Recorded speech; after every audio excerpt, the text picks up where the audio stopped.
Bismillahirrahmanirrahim. Assalamualaikum warahmatullahi wabarakatuh. Selamat pagi anak-anak. Bagaimana keadaan kalian di rumah? Semoga dalam keadaan sehat walafiat.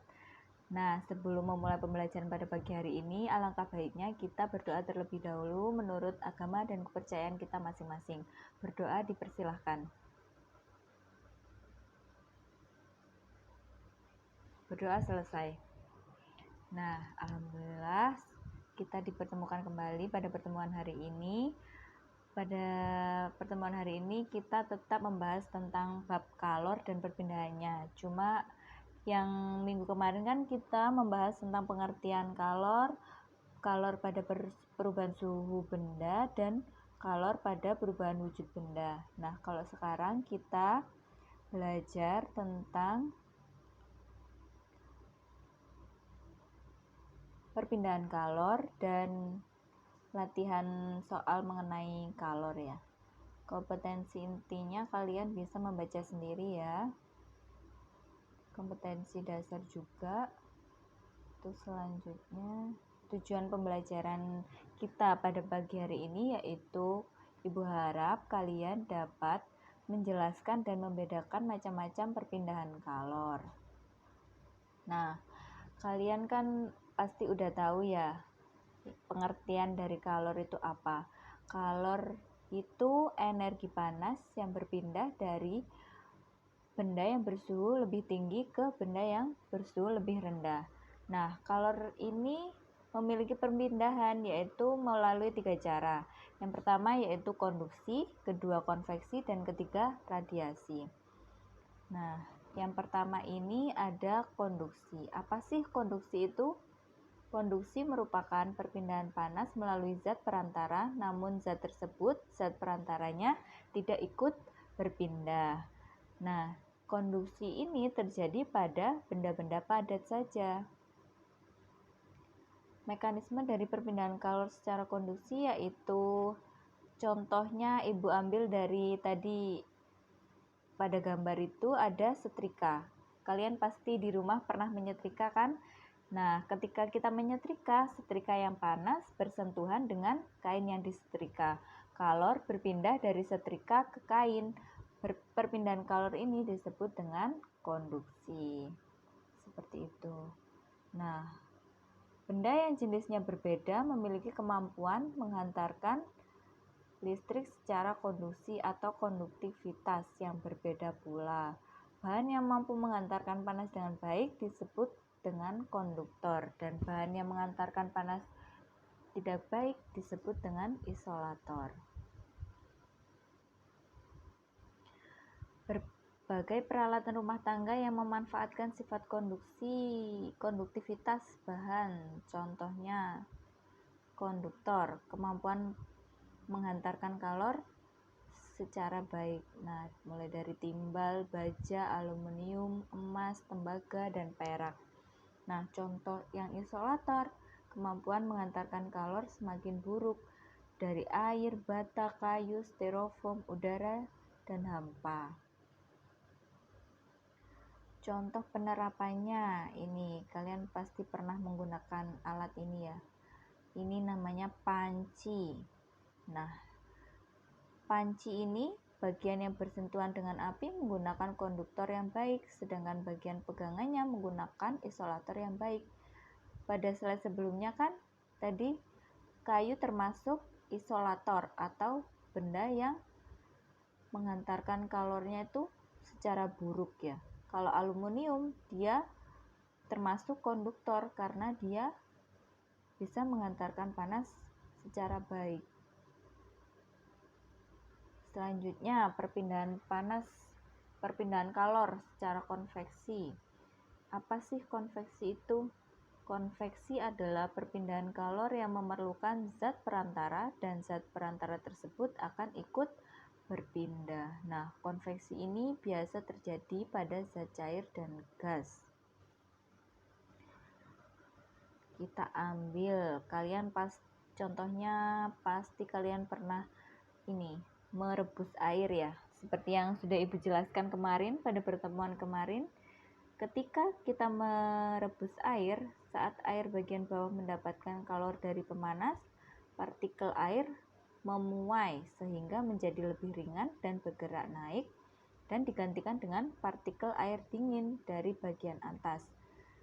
Dengan cara ini, panas dari air bagian bawah berpindah bersama aliran air menuju bagian atas. Proses ini disebut dengan konveksi. Pola aliran air membentuk arus konveksi, seperti itu.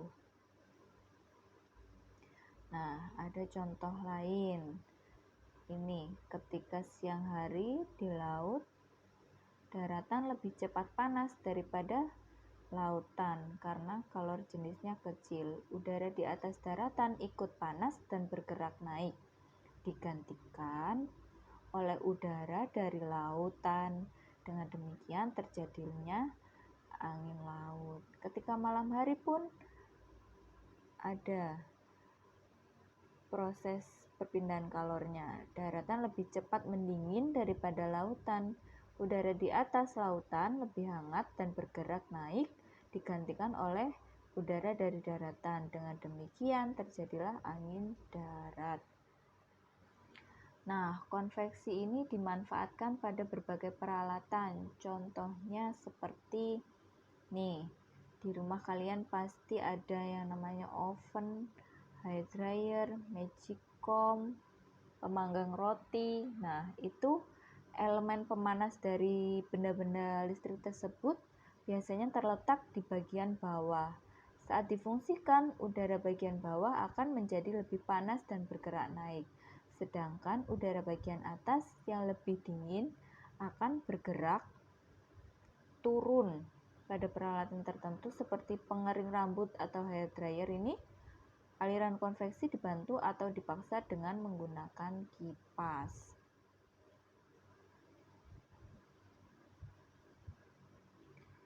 Nah, selanjutnya perpindahan panas secara radiasi. Apa sih radiasi itu? Radiasi adalah perpindahan kalor tanpa memerlukan medium perantara. Setiap benda dapat memancarkan dan menyerap radiasi kalor yang besarnya bergantung pada suhu benda dan warna benda.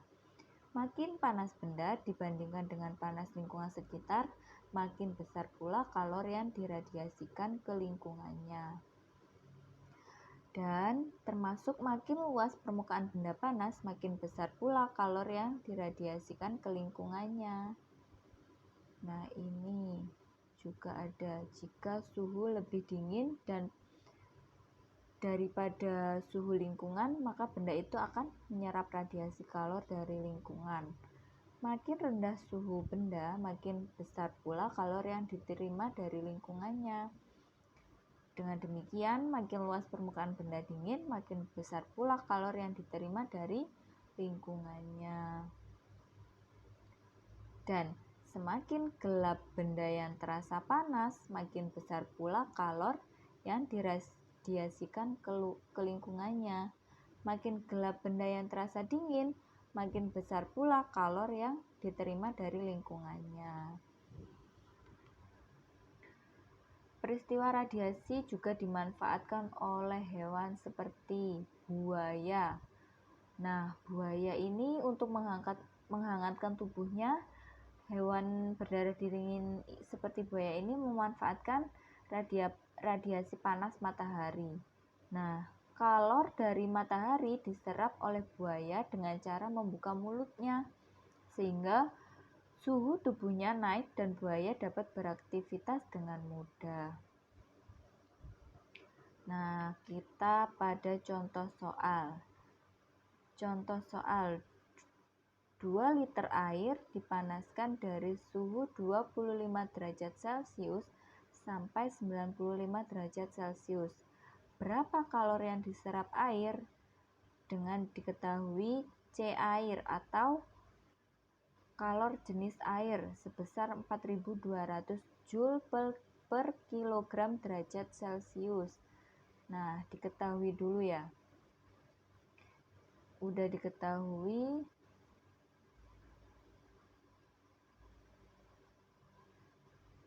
2 liter air. Nih, 2 liter air. Massa.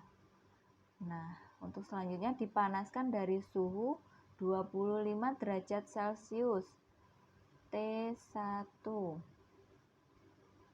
sampai 95 derajat Celcius T2, dan C airnya sudah diketahui ya, C-nya. C-nya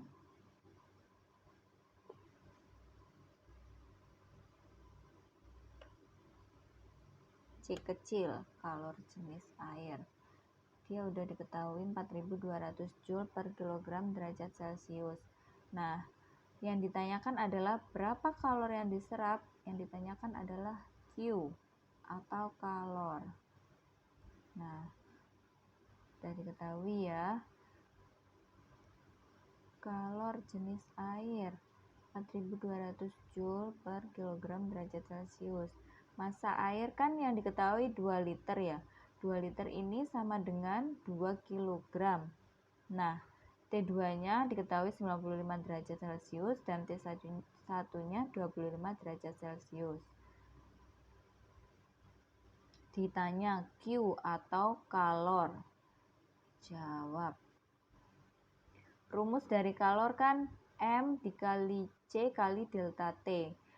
Massa dikali kalor jenis benda dikali perubahan suhu. Nah, massanya berapa? 2 kg. Setelah dirubah dari liter menjadi kilogram. 2 kg dikali kalor jenis airnya sebesar 4200. Nah, delta T ini atau perubahan suhu yaitu dari pengurangan dari T2 dikurangi T1. Jadi 95 dikurangi 25 derajat Celcius. Hasilnya 2 dikali 4200 yaitu 8400 dikali 95 dikurangi 25 sebesar 70. Nah, hasilnya 8400 dikali 70 yaitu kalornya sebesar 588.000 Joule. Jadi, kalor yang diserap air sebesar 588.000 Joule. Seperti itu untuk contoh soal yang pertama. Nah, untuk contoh soal yang kedua, sebentar Ibu hapus dulu. Nah, untuk contoh soal yang kedua yaitu besi yang massanya 4 kg. Diketahui besi masanya 4 kg, massa ya.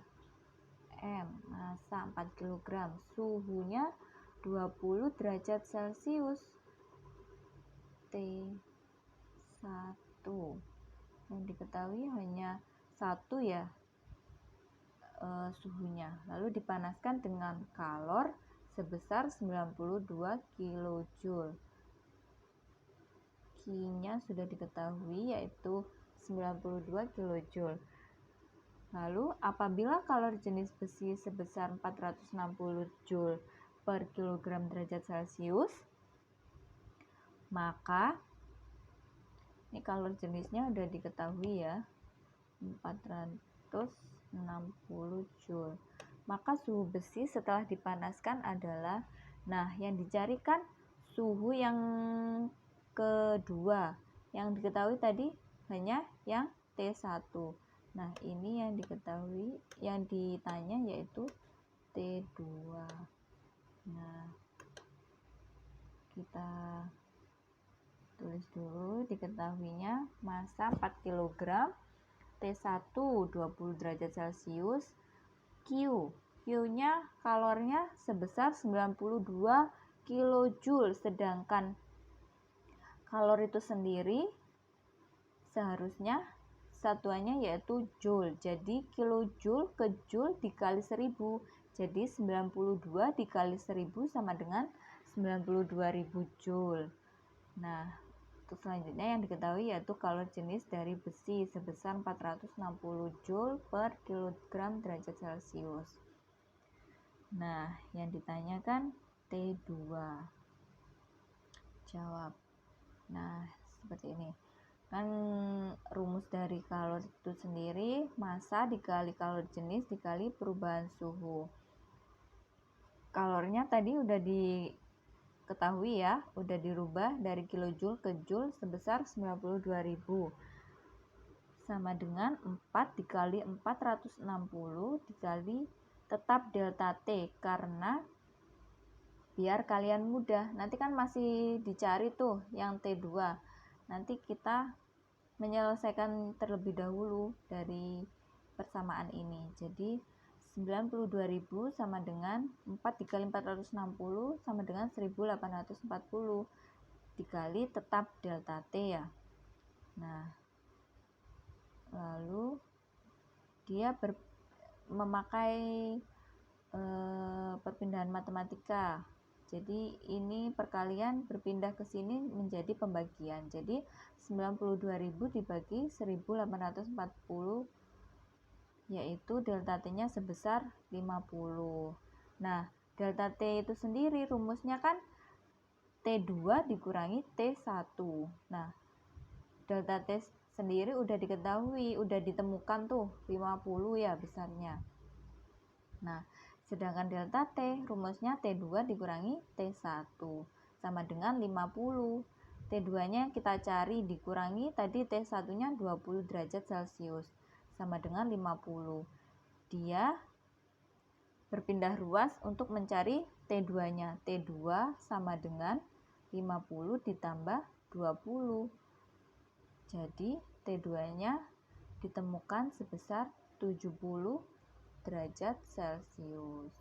Jadi suhu besi setelah dipanaskan adalah sebesar 70 derajat Celcius. Mudah bukan? Semoga kalian paham ya. Nah, untuk contoh soal yang ketiga.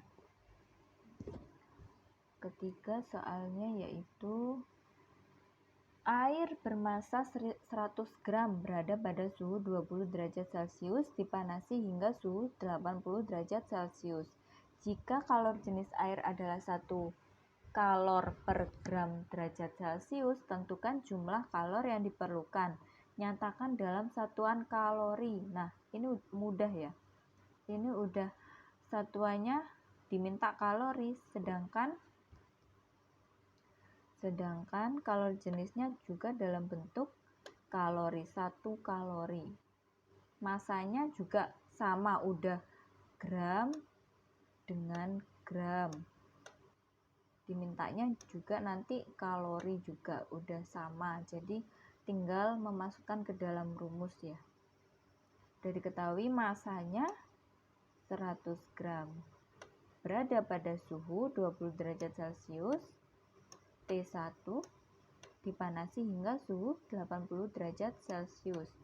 T2. Dan kalau jenisnya udah diketahui, C sebesar 1 kalori per gram derajat Celcius. Yang ditanyakan jumlah kalor yang diperlukan. Yang ditanya Q. Nah, mari kita kerjakan. Udah diketahui massa 100 gram, T1 20 derajat Celcius, T2 80 derajat Celcius, dan kalori jenis airnya 1 kalori per gram derajat Celcius. Ditanya Q, kalor yang diperlukan. Mari kita jawab. Nah, sama ya rumusnya. Kalor sama dengan massa dikali kalori jenis dikali perubahan suhu delta T. Nah, masanya 100 dikali 1 dikali 80 dikurangi 20. 100 dikali 60 sama dengan 6000 kalori. Kan tadi yang diminta nyatakan dalam satuan kalori. Jadi udah terjawab kalornya. Jadi jumlah kalor yang diperlukan adalah 6000 kalori. Seperti itu. Nah, sudah selesai untuk materi hari ini. Nah, selanjutnya ada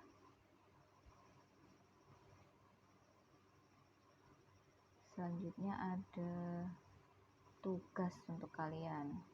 Ini ada 3 ya tugasnya, jangan lupa langsung dikumpulkan paling lambat hari Senin depan. Jangan sampai kosong. Nah, sekian untuk penjelasan hari ini. Tugasnya jangan lupa dikerjakan. Penjelasan dari Ibu kalian pahami dengan baik, secara bijak. Nanti kalau ada yang belum dipahami bisa langsung bertanya di grup WhatsApp ya. Semoga ilmunya bermanfaat, tetap semangat, semoga cita-cita kalian tercapai. Untuk pertemuan hari ini Ibu akhiri, sekian, terima kasih. Wassalamualaikum warahmatullahi wabarakatuh.